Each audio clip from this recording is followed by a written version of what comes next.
Student, welcome back to online lecture. Student, in this video we are going to study the basic accounting terminology.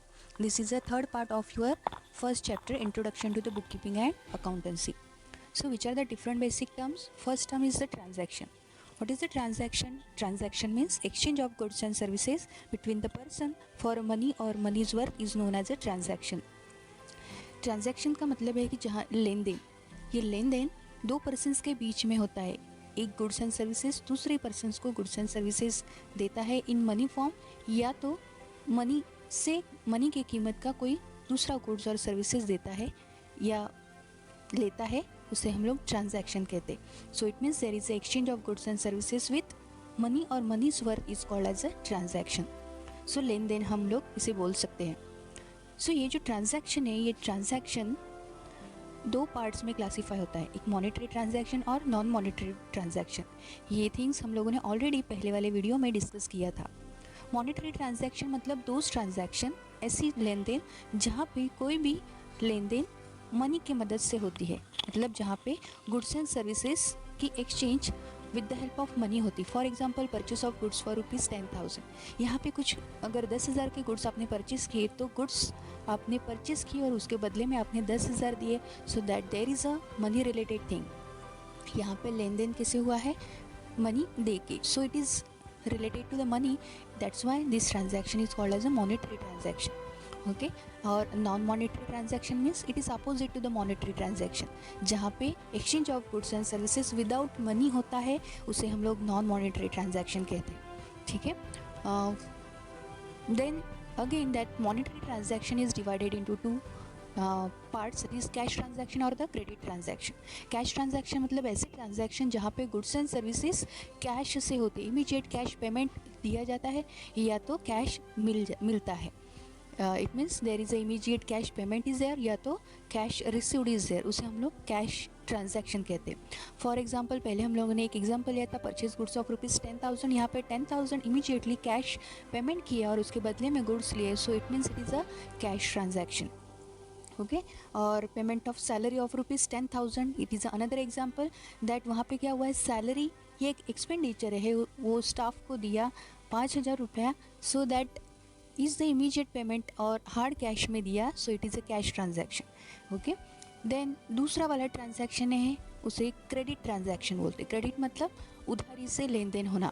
ठीक है. मतलब exchange of goods and services is not paid in immediately. Okay, a credit transaction is one in which cash is not paid or received immediately at the time of transaction. मतलब transaction के time पे immediately cash का payment नहीं होता, या तो अगर मिलना होगा तो वो इमीडिएट पेमेंट नहीं मिलता है, वो आफ्टर कुछ पीरियड के बाद वो मिलता है, मतलब जिसे हम लोग उधारी बोल सकते हैं.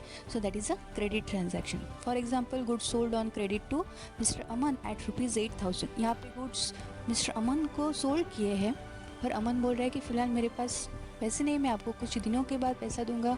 सो इमीडिएटली उसने पेमेंट नहीं किया है. सो यहाँ पे कुछ पीरियड पर्पस उसने उधारी लिया है पर वो आगे जाके पेड करने वाला है. So it is related to the money. Okay, but immediate payment नहीं हो रहा है. That's why it is called as a credit transaction. Okay, I hope your concept of monetary transaction is clear and cash and credit transaction का भी आपका concept clear हुआ होगा. Cash transaction में इमीडिएट कैश पेमेंट होता है या तो रिसीव्ड होता है, और क्रेडिट में ट्रांजैक्शन के टाइम पेमेंट या तो रिसीव्ड नहीं होता. Okay, so that is a credit transaction. Then next part of the transaction is non monetary transaction. वो भी एक पार्ट में डिवाइड होती है, that is a barter transaction. Barter transaction पहले के ज़माने में चला आ रहा था कि जहाँ पे जब मनी का इंट्रोडक्शन नहीं हुआ था तब कैसे लेन देन करते थे, by exchange of goods and services with other goods and services is called as a barter transaction. Suppose for example है कि मेरे पास गेहूँ रहेंगे, मैं गेहूँ का प्रोडक्शन लेती हूँ और दूसरे सामने वाले पार्टी वहाँ उसके पास राइस का वो प्रोडक्शन देती. अगर मुझे राइस चाहिए तो मैं उससे राइस ले लूँगी और उतनी ही कीमत का मैं गेहूँ उसको उसके बदले में दे दूँगी. So that is what, that is the exchange of goods and services with other goods and services, that is called as a barter transaction. Okay, I hope your transaction concept is clear here. Okay, in next slides we see the another concept or the terms of. Now next term is, second term is entry. What is the entry? recording of a business transaction in the proper form or method in the books of accounts is called as an entry. Student entry का मतलब क्या है कि जो भी business transaction होता है हम लोगों ने देखा कि उसे बुक्स ऑफ अकाउंट्स में रिकॉर्ड करना, इसका ही मतलब एंट्री है in proper form. Proper form मतलब इन डेबिट क्रेडिट फॉर्म में आपको जर्नल बुक में और लेजर बुक में उस ट्रांजैक्शन को सिस्टमेटिकली रिकॉर्ड करना मतलब एंट्री करना. सो एंट्री के बाद आती है तीसरा term, that is a narration. Narration means what? It is a brief explanation of the business transaction for which an entry is passed is called as a narration. Narration का मतलब है कि जो भी एंट्री बुक्स में पास किया है, record किया है, उसके इमीडिएटली नीचे एक शॉर्ट एक्सप्लेनेशन लिखा जाता है कि जो भी एंट्री बुक्स में रिकॉर्ड किया है वो किस लिए रिकॉर्ड किया है, उसका रीज़न क्या है. सो उसको एक्सप्लेन करने के लिए शॉर्ट एक्सप्लेनेशन उसका दिया जाता है एंट्री का. So it is a brief explanation of that business transaction. उसे narration कहा जाता है. And it is always given in bracket, जो हमेशा bracket में लिखा जाता है below the journal entry, and it is usually start with the word being or the for. जो जैसे ही जर्नल बुक में जर्नल एंट्री पास करते हैं या रिकॉर्ड करते हैं उसके ही नीचे इमीडिएटली ये नरेशन ब्रैकेट में लिखा जाता है और वो नरेशन की शुरुआत बीइंग और फॉर ये वर्ड से किया जाता है. मैक्सिमम टाइम्स बीइंग ये वर्ड से शुरुआत होती है नरेशन की, उसमें से बीइंग ये वर्ड कैपिटल होना चाहिए. फॉर एग्जांपल लेते हैं, सपोज हम लोगों ने पहले एक एग्जांपल लिया था, परचेज गुड्स ऑफ ₹10,000, मतलब 10,000 में कुछ गुड्स हम लोगों ने परचेज़ किया. तो वहाँ पे उसकी एंट्री हम बुक्स में रिकॉर्ड करेंगे, जर्नल बुक्स में इन डेबिट क्रेडिट फॉर्म में, purchase account debit to cash account. ऐसे एंट्री हम लोग रिकॉर्ड करेंगे और उस एंट्री के नीचे इमीडिएटली हम लोग ब्रैकेट में नरेशन लिखेंगे being goods purchased on cash. तो उस नरेशन से पता चलता है कि ये जो purchase account debit to cash account ये जो रिकॉर्डिंग किया है ये किस ट्रांजैक्शन का है और उसका मतलब क्या है. So that is a explanation of this entry. So bracket में लिखा होगा बीइंग कैश परचेसेस या तो being goods purchased on cash, ऐसे शॉर्ट में लिखा होगा. उससे पता चलता है कि जो भी एंट्री रिकॉर्ड किया है बुक्स में वो गुड्स परचेज किया हुआ है 10,000 का, उसका वो नरेशन है, उसका वो एक्सप्लेनेशन है. So that is the narration. I hope your concept of entry and narration is clear. Next term is goods. Goods हम लोगों ने बहुत बार सुना कि transaction means exchange of goods and services. उसमें से ये गुड्स मतलब क्या? The term goods refers to merchandise, commodities, article or the things in which a trader trades. Goods मतलब ऐसी वस्तु है, ऐसी कमोडिटी है, ऐसी आर्टिकल है जहाँ पे ट्रेडर्स क्या करता है, ट्रेड करता है. बाइंग, ट्रेड करना मतलब बाइंग एंड सेलिंग करना. These are purchased or manufactured for the purpose of sale and to earn the profit. ये गुड्स, ये कमोडिटीज़, ये आर्टिकल्स, ये थिंग्स ट्रेडर्स बाय और सेल करता है क्योंकि बाइंग करता है या परचेज़ करता है या तो मैन्युफैक्चर करता है कुछ कमोडिटीज़ को, कुछ आर्टिकल्स को या कुछ थिंग्स को. क्यों? क्योंकि उसको आगे जाके वो सेल करना है, ये उसका पर्पज़ होता है. और वो सेल करने के बाद उसको प्रॉफिट अर्न करना होगा. अगर ऐसा होता है तो उस गुड्स को, उस आर्टिकल्स को, उस थिंग्स को, उस कमोडिटीज़ को हम लोग गुड्स कहेंगे. I hope you are clear. The goods means ऐसी वस्तु, ऐसी आर्टिकल्स, ऐसी थिंग्स जो परचेज़ की जाती है, मैन्युफैक्चर्ड की जाती है, प्रोड्यूस किया जाता है because of the sale. Sell करने के लिए उसको खरीदी किया जाता है या तो तैयार किया जाता है और वो तैयार करने के बाद, मैन्युफैक्चर करने के बाद उसको सेल करके प्रॉफिट अर्न किया जाता है उसके ऊपर, उसे हम लोग गुड्स कहते हैं.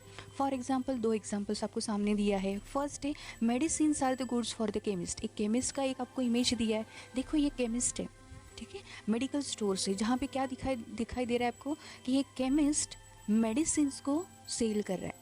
तो ये केमिस्ट जो है उसके लिए ये सारे मेडिसिन जो है उसने सप्लायर्स से होलसेल में परचेज़ किए रहेंगे. ओके, सो ये उसने क्यों परचेज़ किया था? Because he want to sell. उसको क्या करना है, वो मेडिसिन सेल करना है, जो कस्टमर से उनको सेल करना है, इसलिए परचेज़ किया था. इसलिए ये केमिस्ट के लिए ये मेडिसिन क्या हो गए, गुड्स हो गए. ओके, नेक्स्ट एग्जांपल है वेजिटेबल वेंडर्स का. देखो ये वेजिटेबल वेंडर से जो क्या कर रहा है, बहुत सारे वेजिटेबल्स को बेच रहा है. ठीक है, तो ये जो वेजिटेबल्स है उसने होलसेलर से, फार्मर से लिया होगा. ओके क्यों लिया होगा? Because he want to cell.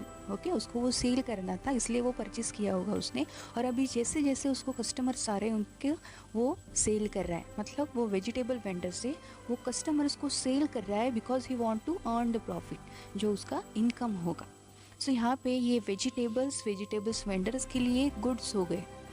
I hope your concept of goods is clear. ये वेजिटेबल्स वेंडर्स के लिए गुड्स हो गए, ये मेडिकल में जो मेडिसिन है वो मेडिसिन केमिस्ट के लिए क्या हो गए? गुड्स हो गए। So that is the goods. Okay now in next slides we see the other different terms. Now we see the next term, that is a capital. Capital means what? The total amount invested into the business by the owner is called as a capital. जो total amount business में owner ने invest किया है उसे आप capital बोल सकते हो. Student, here total amount is invested. It means here amount whether it is in cash or whether it is in kinds or assets involve होती है. Suppose for example mister A है जो बिजनेसमैन है, उसने business start करना है उसके पास 1 lakh rupees cash होगा और 10,000 रुपये कुछ फर्नीचर के थे, तो उसने वो दोनों अपने बिजनेस में इन्वेस्ट कर दिया। तो यहाँ पे उस मिस्टर ए के लिए टोटल कैपिटल कितना हुआ? ₹1 lakh cash, 10,000 furniture, total 1,10,000 is the capital of that business. Okay clear. Now next way से आप कैपिटल को एक्सप्लेन कर सकते हो। What is the capital? Excess of assets over the liabilities is also called as a capital. Okay जहाँ पे आपके अगर बिजनेस के एसेट्स लाइबिलिटीज से ज़्यादा है तो उसे आप कैपिटल बोल सकते हो। उसको एक आप इक्वेशन फॉर्म में भी लिख सकते हो, capital is equal to assets minus liability. Okay so यहाँ पे एसेट्स मतलब प्रॉपर्टी, बिजनेस का प्रॉपर्टी, और लाइबिलिटीज़ मतलब फ़िलहाल इतना ही ध्यान में रखो कि लाइबिलिटी मीन्स जो बिजनेसमैन को किसी और को देना है, दैट इज़ अ बिजनेस का देना, बाकी है दैट इज़ अ लाइबिलिटी। ठीक है so assets is equal assets excess over that liability is called as a capital. That capital is a liability of a business as this amount is payable by the business enterprises to the owner at the time of closure of the business. यहाँ पे कह रहे हैं कि capital जो है उसे business का लाइबिलिटी भी कहा गया है, क्योंकि जब बिजनेस बंद करना पड़ता है तब एट दैट टाइम बिजनेस को उस बिजनेसमैन को देना पड़ता है। जो स्टार्टिंग में कुछ अमाउंट इन्वेस्ट किया था बिजनेस में, वो सारे things at the end of the business उस बिजनेसमैन को रिटर्न करना होता है। इसलिए बिजनेस के लिए जो भी कैपिटल होगा वो लाइबिलिटी होता है। ठीक है clear? I hope your concept of capital is clear here. Now next term that is a drawing. What is a drawing? The amount of cash और द वैल्यू ऑफ गुड्स और the assets etcetera withdrawn from the business by the owner for personal use is called as a drawing. अगर businessman ने कुछ cash या तो कुछ goods और assets business से विड्रॉ किया होगा खुद के पर्सनल यूज़ के लिए, तो उसे हम लोग ड्राइंग बोल सकते हो। एग्जाम्पल दिया है, a proprietor pays the college fees of his son और pays for his medical expenses, mobile bills etcetera from the business. एक प्रोप्राइटर था, बिजनेसमैन था, उसने अपने बिजनेस से कुछ पैसा उठाया और वो अपने बेटे के कॉलेज फ़ीस के लिए या तो कुछ मेडिकल खर्चा किया रहेगा या तो कुछ मोबाइल बिल का पेमेंट किया रहेगा, तो वो बिजनेस के लिए ड्राइंग हो जाता है। उसने वो क्या किया? खुद के बेटे के लिए यूज़ किया। It means it is use for personal purpose, not for the business. That's why that is called as a drawing. So the amount of cash or the value of goods or assets which is withdrawn from the business by the owner for their personal use, this is the main important thing. For personal use, then it is called as a drawing. I hope your drawing also is cleared here. Now next term is debtors and creditors. What is the debtors and creditor? देखो आपको एक image दिखाई देगा, नीचे एक picture दिखाई देगा जहाँ पे 2 बॉक्स है, एक बॉक्स में है मिस्टर ए और दूसरा बॉक्स है मिस्टर बी का। सपोज मिस्टर ए और बी, मिस्टर ए ने कुछ गुड्स मिस्टर बी से ख़रीदा है, ठीक है, और कैसे ख़रीदा है? ऑन क्रेडिट बेसिस, उधारी पे लिया है। और उधारी पे मतलब अभी मिस्टर ए बोल रहा है कि मुझे कुछ 30 डेज़ का पीरियड दो, उस 30 डेज़ के बाद मैं आपको क्या करूँगा? आपके गुड्स के पैसे लौटा दूंगा। तो यहाँ पे ये ट्रांजैक्शन कैसे हुआ? क्रेडिट ट्रांजैक्शन, जो हम लोगों ने ऑलरेडी डिस्कस किया।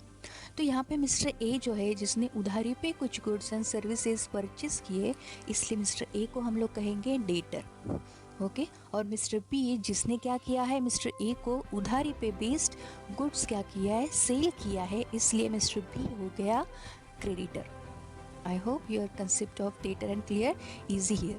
ओके, चलो देखते हैं क्या एक्सप्लेनेशन दिया है. Debtor means a person who has to pay to the business for getting goods and services on credit is known as a debtor. एक ऐसा पर्सन जिसे क्या करना है, बिजनेस को क्या करना है, पेमेंट करना है. For what purpose, for getting goods and services. जो उसने क्या किया है, उस बिजनेस से कुछ गुड्स एंड सर्विसेज क्या किया है, लिया है, उसका पेमेंट करना है ऑन क्रेडिट, मतलब उधारी पे, मतलब कुछ क्रेडिट लेके उसके बाद वो क्या करने वाला है, पेमेंट करने वाला है. तो उस पर्सन को बोलते हैं debtor. And a debtor is a person who owes money to the business. Debtor ऐसा पर्सन है जिसे क्या है, बिजनेस का पैसा देना लगता है. ठीक है, that person is called as a debtor. यहाँ पे हम लोगों ने एग्जाम्पल में देखा मिस्टर ए कौन है, डेटर है.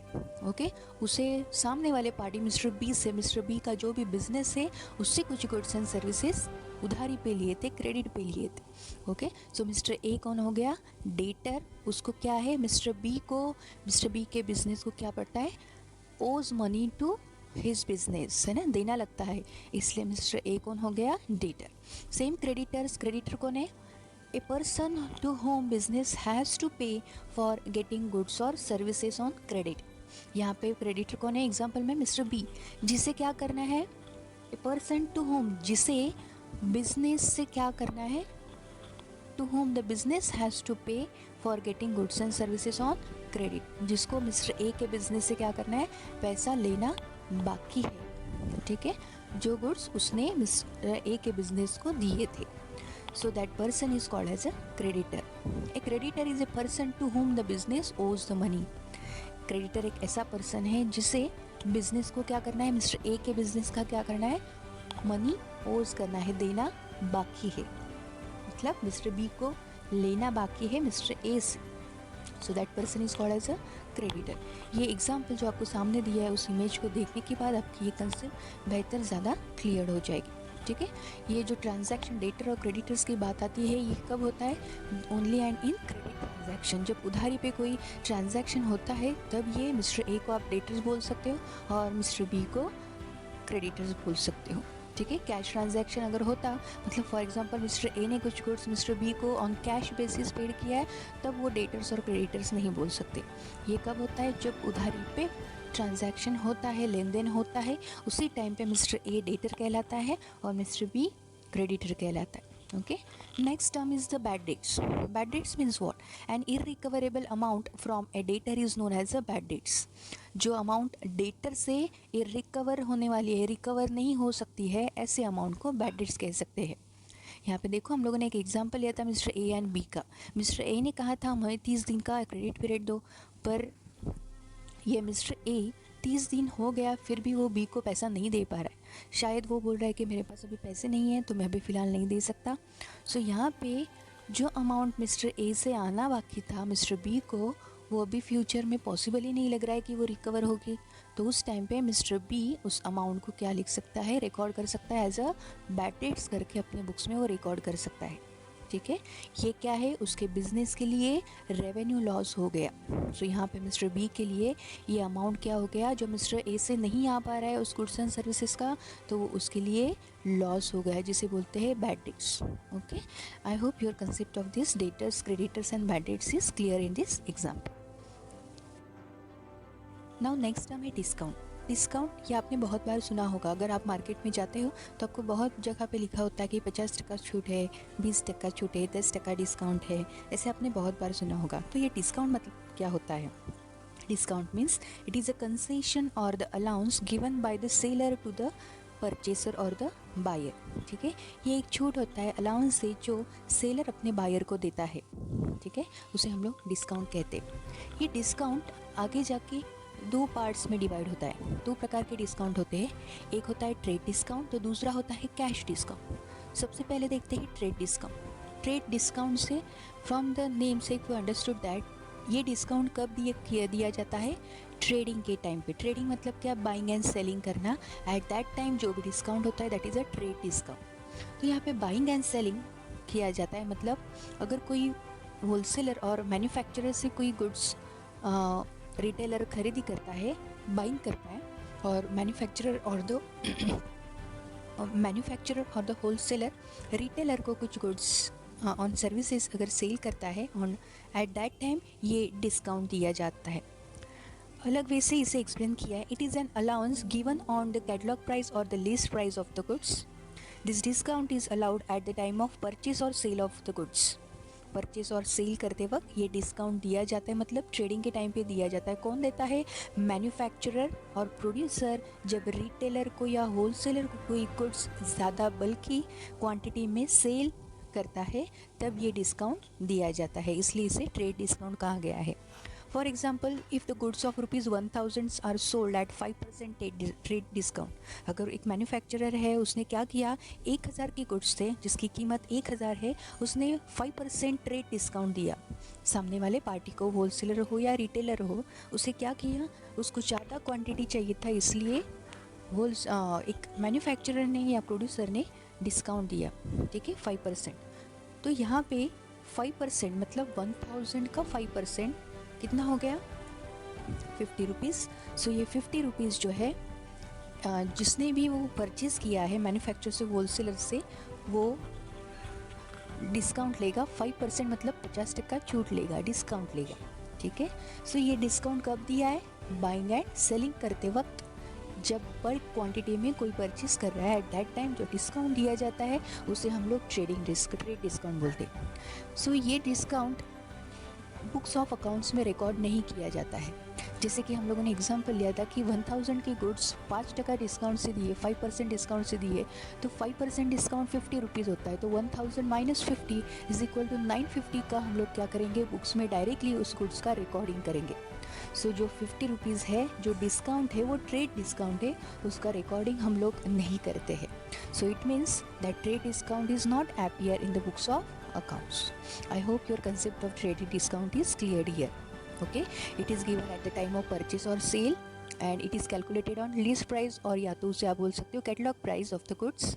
और ये डिस्काउंट बुक्स ऑफ अकाउंट्स में अपीयर नहीं होता है, रिकॉर्ड नहीं किया जाता है, ठीक है। डायरेक्टली बैलेंसिंग अमाउंट बुक्स में गुड्स की रिकॉर्ड की जाती है, ठीक है। दूसरा डिस्काउंट है कैश डिस्काउंट। कैश डिस्काउंट मतलब क्या? It is the amount deducted from the final amount due at the time of receipt. It is concession given for encouraging the prompt payment, and it is given either for the spot payment or the payment within a specific period. That is a cash discount. अगर आपको immediate cash चाहिए तब ये cash discount दिया जाता है। Suppose mister A और mister B है, ठीक है। रिटेलर जो है ए है और जो सामने जो रिटेलर है वो अपने लोकल कस्टमर्स को कोई गुड्स एंड सर्विसेज क्या कर रहा है, सेल कर रहा है। तो एट दैट टाइम रिटेलर ने कस्टमर को गुड्स सोल्ड कर दिए और उसे क्या चाहिए, इमीडिएट उसका पैसा चाहिए। 10,000 के गुड्स उसने कस्टमर को सेल कर दिए और वो कस्टमर को बोल रहा है कि मुझे क्या चाहिए, अभी इसका इमीडिएट पेमेंट चाहिए। पर वो जो कस्टमर है उसके पास फ़िलहाल पैसे नहीं है, वो बोलता है कि मैं थोड़े दिन के बाद देता हूँ, पर ये मानने को तैयार नहीं है। तो इसलिए अब यहाँ पे रिटेलर क्या कर रहा है कि डिस्काउंट देता है, चलो आप 5% से क्या करो, डिस्काउंट ले लो, पर मुझे इमीडिएट पेमेंट कर दो। अब ये इमीडिएट पेमेंट के लिए रिटेलर ने जो कस्टमर को डिस्काउंट दिया उसे आप कैश डिस्काउंट बोलते हो। सो कैश डिस्काउंट कब दिया जाता है, इमीडिएट कैश पेमेंट करने के लिए जो भी डिस्काउंट होता है, that discount is called as a cash discount. Okay, clear. और cash discount is calculated after deducting trade discount. अगर सपोज किसी ने आपको ट्रेड डिस्काउंट भी दिया है और कैश डिस्काउंट भी दिया है, तब कैसे कैलकुलेशन करते हैं, तो जो आपका गुड्स का 1000 रुपीज़, हमने जो एग्जांपल लिया था 1000 अगर गुड्स की कीमत है, 5% अगर आपको ट्रेड डिस्काउंट मिला है तो 5% 50 हो गया, बैलेंसिंग अमाउंट इज़ 950। सो 950 के ऊपर कैश डिस्काउंट 5% कैलकुलेट होगा। सपोज कैश डिस्काउंट 10% दिया है तो 10% कितना हुआ, 95 रुपीज़। सो ये 95 रुपीज़ जो है वो कैश डिस्काउंट है और ये 95 रुपीज़ बुक्स ऑफ अकाउंट्स में सेपरेटली एज अ डिस्काउंट करके रिकॉर्ड किया जाता है, इसलिए इसे appear in books of accounts, ऐसा उसका फीचर्स है। Okay, so cash discount, it is given at the time of payment and calculated after deducting the trade discount, and it is appear in the books of account. That discount is called as a cash discount. I hope your concept of discount is cleared here. Trade discount कब दिया जाता है? जब manufacturer और the wholesaler bulk quantity में buying and selling करता है, eight that time trade discount दिया जाता है. तो cash discount, immediate cash payment मिलने के लिए जो डिस्काउंट दिया जाता है वो होता है cash discount. Trade discount books of accounts में रिकॉर्ड नहीं होता है, डायरेक्टली बैलेंसिंग अमाउंट रिकॉर्ड होती है. तो कैश डिस्काउंट का बुक्स में separately as a discount account करके रिकॉर्डिंग होता है. ठीक है, it means it is appears in the books of account. I hope your concept of discount is clear now. Now we discuss the liability. Liability means what? The amount payable by the business to others is known as a liability. जो amount business को किसी दूसरे को देना बाकी है, payable है, कभी ना कभी वो फ्यूचर में पेएबल है, उसे हम लोग लाइबिलिटी कहते हैं. इट इज़ अ डेब्ट और the amount due from the business to others for the benefit received by the business unit is called as a liability. इस लाइबिलिटी के 3 प्रकार है. फर्स्ट है fix liability, current liability and contingent liability. Fix liability मतलब ऐसी liability जो business में मोर than 12 मंथ्स के लिए हेल्ड है. It is held in the business for more than 12 months. One of the major source of fund in the business is the fix liability. एक major source है बिजनेस में funds का. It is a fix liability. It may be in the form of capital also, secured loans also, long term loans from the banks and from the financial institutions. These are the examples of fixed liability. ये fix liability business में 12 महीने से ज़्यादा period के लिए payable होता है. ऐसी लाइबिलिटी को हम लोग फिक्स लाइबिलिटी कहते हैं. Then current liability. So it is opposite of fix liability. Current liability जो विद इन 12 मंथ्स के अंदर आपको सामने वाले को पेएबल होता है, अदर्स को पेएबल से, that liability is called as a current liability. Short term liabilities payable within a year are called as a current liability. 12 month के अंदर अंदर ही आपको वो पेड करना ज़रूरी है, तो ऐसे लाइबिलिटी को करंट लाइबिलिटी बोलते हैं. Current liabilities arises in the regular current operations of the business. Regular operating activities में ये अराइज होता है. This liabilities are normally not secured. Normally ये सिक्योर्ड नहीं होते. कौन से एग्जाम्पल्स है इसके? क्रेडिटर्स, बिल्स पेबल, ये जो है एग्जाम्पल्स, बैंक ओवरड्राफ्ट, ये सारे एग्जाम्पल्स करंट लाइबिलिटी के हैं जो विद इन द 12 मंथ्स आपको पेड करना ज़रूरी है. So short period of loan is called as a current liability. Next form है contingent liability.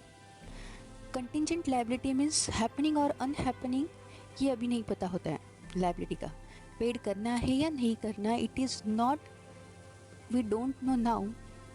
That is a contingent. A liability which may arise in future depends on the happening or non-happening of certain events is called as a contingent liability. उस liability के बारे में अभी हम लोग कुछ बोल सकते नहीं, पर फ्यूचर में ऐसा कुछ हो जाता है या नहीं भी हो जाता है, पर वो जो हम लोगों को अचानक से पेड करना पड़ता है, इट मीन्स हैपनिंग और नॉन हैपनिंग, ये सर्टन नहीं होता है. ऐसे लाइबिलिटीज़ को हम लोग कंटिंजेंट लाइबिलिटी बोलते हैं. As it is not the confirm or perfect liability, ये confirm नहीं होती है. It does not affect the financial position of the business and therefore it is not shown on the liability side of the balance sheet. ये confirm नहीं होती है और ये financial position में भी कुछ असर नहीं करती है, इसलिए इसका सिर्फ एक foot note after the financial statement लिखा जाता है. बैलेंस शीट में उसे कहाँ पे भी रिकॉर्ड नहीं किया जाता है. It is recorded as a just foot note, simply as an information करके वो रिकॉर्ड किया जाता है. सो एग्जाम्पल क्या देखेंगे? फॉर एग्जाम्पल फैक्ट्री है. फैक्ट्री में कुछ वर्कर्स ने अचानक से कंपनी के पास या फैक्ट्री के मैनेजर के पास क्लेम किया कुछ 10,000 रुपये का, पर जो, और उसके बारे में कोर्ट में केस भी चल रहा है, पेंडिंग है केस. जब अगर कोर्ट में केस सक्सेस हो गया और वर्कर के साइड से अगर वो केस लगती है, तो बिजनेसमैन को या फैक्ट्री मैनेजर्स को उन वर्कर्स को अमाउंट देना पड़ेगा. अगर वो केस वर्कर के साइड में नहीं होती है तो नहीं देंगे. अगर देना पड़ रहा है वर्कर्स को क्लेम, अगर वर्कर के साइड से लगा है तो उस टाइम पे वो अमाउंट बिजनेस को देना पड़ रहा है as a compensation. So happening और not happening is depend upon in future, जो अभी सर्टन नहीं है, अचानक से आई हुई एक लाइबिलिटीज़ है, that is called as a contingent liability. I hope your concept of this liability is clear. Okay, so these are the types of liability. Now next we'll see the types of assets. Now we discuss the next term, that is assets. Assets means what? Assets means the property, एक physical thing or the right owned that has a monetary value. ऐसी physical things जिसका एक physical existence है, उसे एक monetary value होती है और उस things को यूज़ करने की जो पोजीशन है, जो भी राइट्स है, वो अगर प्रोप्राइटर के पास है तो उसे आप एसेट्स बोल सकते हो. Any physical things or the rights owned that has a monetary value is called as an asset. The ownership of the assets must be with the business unit. उस assets का ownership, मालिकी हक जो है वो business के पास होना चाहिए. That is called as an assets. तो कौन से होते हैं assets? Land and building होता है, goodwill होता है, patents होता है, computer होता है, furniture होता है, ये सारे assets हैं. ठीक है स्टूडेंट्स, ये assets आगे जाके डिवाइड होते हैं. 3 पार्ट्स में उसका डिवाइडेशन किया है. फिक्स एसेट्स, करंट एसेट्स और fictitious assets. Fix assets means the assets which give the long term benefit to the business are known as a fix assets. Fix assets मतलब ऐसे एसेट जो बिजनेस में लॉन्ग टर्म के लिए use किया जाता है और जिसका बेनिफिट बिजनेस को लॉन्ग टर्म के लिए होता है. लॉन्ग टर्म मतलब क्या कि 12 महीने से ज़्यादा मैंने वो बिज़नेस में क्या किया है, बेनिफिट दिया है और जो यूज़ किया जाता है सिर्फ बिज़नेस के लिए, तो उसे बिज़नेस का फिक्स एसेट्स कहा जाता है. For example land and building है, प्लांट एंड मशीनरी होता है. ये जो एसेट्स है, एक बार अगर आपने परचेस किया तो बिज़नेस में बहुत सारे सालों तक आप उसको यूज़ करते हो, उसका बेनिफिट लेते हो, इसलिए उस एसेट्स को फिक्स एसेट्स कहा गया है. ठीक है. दिस एसेट्स में बी टेंजिबल आल्सो और इनटेंजिबल आल्सो. ये एसेट जो है कुछ टेंजिबल मतलब क्या कि आप उसे देख सकते हो, छू सकते हो, फील कर सकते हो, ऐसे एसेट्स को आप टेंजिबल बोलते हो. जैसे कि फॉर एग्जांपल ये लैंड एंड बिल्डिंग है, फर्नीचर है, एक्सेट्रा. तो कुछ ऐसे फिक्स एसेट्स भी होते हैं जो कैसे है, इनटेंजिबल है, जो दिखाई नहीं देते हैं. फॉर एग्जांपल गुडविल है, पेटेंट से, कॉपीराइट से, ये सारे फिक्स एसेट्स है. पर किस प्रकार के फिक्स एसेट्स से? इनटेंजिबल है. ठीक है. जो होते हैं उनको मॉनेटरी वैल्यू होती है पर वो दिखाई नहीं होते और बिजनेस में वो लॉन्ग टर्म के लिए यूज़ किया जाता है. ठीक है. That is the fix assets. Okay. Now the current assets. Current assets means ऐसे एसेट्स जो बिजनेस में 12 महीने के अंदर ही अंदर उसको यूज़ किया जाता है. The assets which are held in the business for operating year and can be converted into the cash very easily are called as a current assets. और जो कैश में विद इन 12 मंथ्स के अंदर क्या होते हैं, कैश में कन्वर्ट हो जाते हैं, ऐसे एसेट्स को करंट एसेट्स कहा जाता है. ठीक है. जैसे कि एग्जांपल से डेटर्स है. देखो आपके डेटर्स भी होते हैं, ज़्यादा से ज़्यादा कितना पीरियड का क्रेडिट पीरियड लेंगे, वो 20 दिन का, 30 दिन का, 90 डेज़ का. पर 12 महीने के अंदर उनको क्या करना पड़ता है, उसका अमाउंट जो है वो देना ही पड़ता है. बिल्स रिसीवेबल है, कैश इन हैंड है, अगर बैंक बैलेंस है, तो ये सारे करंट एसेट्स के प्रकार हैं. करंट एसेट्स जो है वो टेंजिबल एसेट्स होते हैं जो दिखाई देते हैं. ठीक है. Okay. Now the fictitious assets. Fictitious मतलब इमेजिनरी एसेट. ठीक है. जो फिजिकल में नहीं होते पर वो इमेजिनरी होते हैं, इमेजिन कर सकते हैं. These assets are not presented by tangible position. जो क्या है, टेंजिबल पोजीशन में प्रेजेंट नहीं होते और प्रॉपर्टी नहीं होती. They are imaginary assets. वो इमेजिनरी एसेट्स है but do not had any realisable value. पर उसको कोई मॉनेटरी वैल्यू या रियलाइजेबल वैल्यू नहीं होती. तो ऐसे कौन से एसेट्स है, जैसे कि फॉर एग्जांपल एक एडवर्टाइजमेंट किया, डिफर्ड एडवर्टाइजमेंट किया, मतलब मैंने ये साल में 4 साल के लिए एडवर्टाइजमेंट का कॉन्ट्रैक्ट दिया और उसका मैंने खर्चा इसी साल में किया, बराबर है. तो मैंने जो एडवर्टाइजमेंट मैंने प्रोडक्ट का किया है, मैंने उस टीवी एडवर्टाइज़र को बोला, चैनल्स को बोला कि मेरे जो प्रोडक्ट्स है उसका एडवर्टाइजमेंट बिजनेस में 4-5 सालों तक दिखाई देना चाहिए और जिसका खर्चा मैं इसी साल कर रही हूँ. तो अभी देखो ये जो एडवर्टाइजमेंट का हैवी एक्सपेंडिचर किया हुआ है वो ये साल में किया है, जिसका बेनिफिट ये साल में तो मिलेगा. ये साल में आपके प्रोडक्ट्स का एडवर्टाइजमेंट तो होगा पर नेक्स्ट 4 साल तक आप कुछ एक्सपेंडिचर नहीं करें पर उसका बेनिफिट आपको 4 साल तक मिलने वाला है. तो देखो उस 4 साल में जो एडवर्टाइजमेंट किया जा रहा है उसका बेनिफिट तो है पर उसका रियलाइजेबल वैल्यू नहीं है. So these are the imaginary assets, fictitious assets, जो not presented by tangible position और the property and do not have any realisable value. अलग एक दूसरा एग्जांपल भी दे सकते हैं, प्रिलिमिनरी एक्सपेंडिचर. ये प्रिलिमिनरी एक्सपेंडिचर क्या होता है कि सपोज एक बिजनेसमैन है, उसने बिजनेस स्टार्ट करने से पहले कुछ छोटे मोटे एक्सपेंडिचर्स होते हैं जो बार बार उसको नहीं करना पड़ता है, जैसे कि रजिस्ट्रेशन करना होता है, उस बिज़नेस का नाम रखना, रजिस्टर करना होता है। उसके लिए जो छोटे मोटे एक्सपेंडिचर्स हुए हैं वो उस बिज़नेस में आगे बेनिफिट देने वाले होते हैं, ठीक है। सो वो एक्सपेंडिचर भले ही एक्सपेंडिचर है पर वो बिज़नेस के लिए क्या होते हैं, फिक्टिशियस एसेट्स होते हैं, ठीक है। So these are the fictitious assets. So student, I hope here your concept of assets is clear. Assets means property. So total there are three types of assets: fixed assets, current assets और fictitious assets. Fixed assets long term purpose उसका benefit होता है more than 12 month, उसका benefit business में मिलता है। वो fix assets होता है वो टेंजिबल भी होते हैं और इनटेंजिबल भी हो सकते हैं। देन करंट एसेट्स जिसमें 12 मंथ्स के लिए वो एसेट्स यूज़ होता है और इजीली कैश में कन्वर्ट हो जाता है, ऐसे एसेट्स को हम लोग करंट एसेट्स बोलते हैं। और फिक्टिशियस एसेट्स जो इमेजिनरी एसेट्स हैं। Okay, I hope your concept of assets is clear here. Now next term is the solvent and insolvent. Student image में दिख रहा है कि इंसॉल्वेंट पोजीशन में कैसा हाल होता है और सॉल्वेंट की सिचुएशन कैसी होती है. हम लोगों ने लाइबिलिटीज़ और एसेट्स के बारे में तो पहले स्लाइड्स में डिस्कस किया.